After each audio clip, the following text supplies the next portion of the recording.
Hey guys, once again, it's me, John Avenger, and welcome back to Summerbash 2017. We're back to reviews. The sad part of it is over. I did my nice tribute video. Keep watching that, because it's my tribute to George A. Romero and Martin Landau's memory. So you got that. But now I'm going to bash on a freaking summer movie. This is the only one released in the summer. This is the one of the most painful sagas I've ever sat through. No, it's not the new Star Wars movies because there's only been two movies in the last 2 years. And I love the originals, by the way. It's the Twilight Saga. Yes, this is the third one in the franchise. This movie is painful. It's not the worst of the franchise, but it still sucks. And that is the Twilight Saga Eclipse. Now, bear with me. There were a few things in this movie that I did like compared to the first two films and the first Breaking Dawn, which was so boring. Good God, it was boring. This film probably looks the best out of all the films. The opening is really well done, where the vampires are coming out of the docks and out of the water. It looks really well done. And also, the film has some blood in it. In some of the action sequences are actually okay. When the vampires are shattering like glass, yes, it's very stupid. But I'll take something happening over boring, a freaking girl staring out a window or just sparkles or whatever. Just this one at least has some more action than the first two films because the first movie was ungodly boring. Everybody looked pale as a ghost, and I hated Edward and Bella's romance. It was just so forced, and the sparkles was just gay as all hell.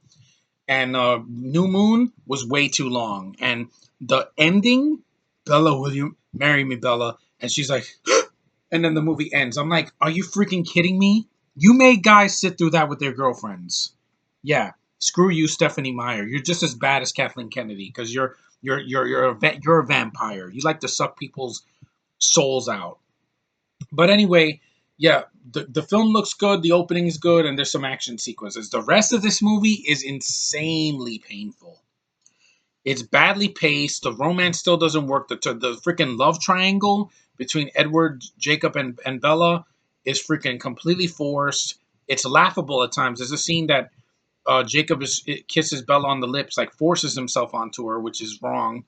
And then she punches him, and she's like, "Oh!" And I'm just so laughable. And then, literally, I shit you not, in the very next scene, Edward gets out of his car, runs like the Flash, and he says, "If you ever do that again against your will, I swear to you." And then the camera's going in circles. It looks like a freaking soap opera. It's terrible filmmaking. And the director of this did 30 Days of Night. 30 Days of Night. And I'm like, why did you do this movie? This is one of the worst franchises ever.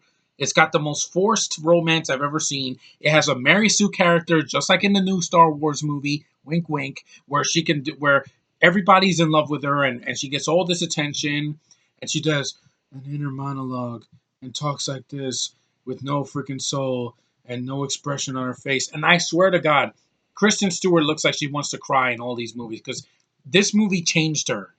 This actress had potential when she was a little girl, when she did Speak in the early 2000s.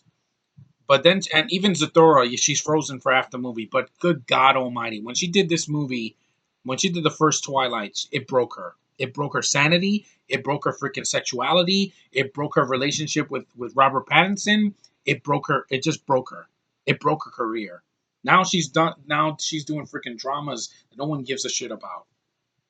I'm sorry. Kristen Stewart's one of the worst actresses I've ever seen. She's not attractive. She's disgusting. She's a terrible human being. She flips off her fans and is an asshole. I don't care if she's the lead in this movie. She sucks as a character. Bella Swan is one of the most manipulative bitches. She's the monster in this franchise. Just saying, because she has to have two grown-ass men fighting over her, and she's not even sexy. I think Ashley Greene is sexier than her. I think freaking Nikki Reed is sexier than her. I think Bryce Dallas Howard in the third movie looks better than her. I'm sorry, they're more desirable. They're women. They're not freaking, they're not mind fucked freaking lesbian, bisexual, whatever the fuck she is.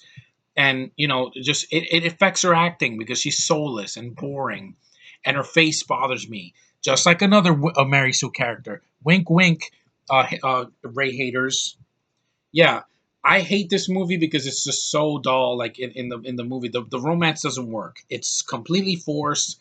This came out in June, so it's a summer movie, and I'm like, yeah, it made a lot of money because of the you fed off the ignorance of young girls and freaking 30 something year old women, 30 to 50-year-old women that want to look at Robert Pattinson's pecs, his CGI pecs and pale skin and his freaking sparkling body. Again, that's not for me. That is not for me. I love romance in films. I like the romance in Deadpool. I like the romance in High School Musical 1 to 3. I like the romance in freaking in Singing in the Rain. Romance is not a problem for me, but when it's forced on my face and your lead is saying this terrible dialogue that's just so freaking winded and it makes you like scratch your head that someone actually wrote this on paper, why would you want to see that for 2 hours? There's a scene where Bella like cuts her arm and it's so the vampires can smell